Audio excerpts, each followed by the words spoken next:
And if you're trying to figure out the accent, my dialect, it's a mixture of Georgia, North Carolina, Washington, D.C., Oklahoma, and Texas. And that's no joke. It's a combination of everything. So we'll go with, I'm just a southern ass boy. Rub it in. Again, it's the fat side. But again, keep in mind, anyone who's wondering, why would I rub into the fat side? This is extremely soft fat. The hard, dense fat that you see in the grocery store, we cut most of that off this side. This fat is gonna melt into the meat. And keep in mind, in this is a lot of meat. Okay? So we are gonna season that because this fat is going into the meat. And that's what makes it so juicy.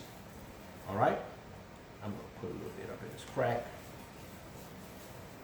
And again, we're gonna let this sit for approximately an hour.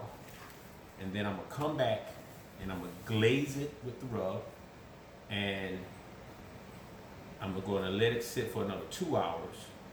And we're gonna put it on the smoker and you guys get an opportunity to see that. Now, we have two different types of smokers. The smoker I'm using today is your typical, real, original Smokemaster smokers, which is a pit on one side and a grill on the other side, and we're gonna smoke the meat with thick pieces of wood.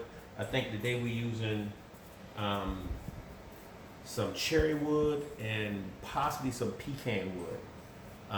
I love to use cherry wood and I love to use plum wood. Mesquite is a good one to use when you use brisket. That's one of the few meats that you can use that harsh wood on, but be very careful when you're smoking meat. You want to try to use the fruit wood as often as you can.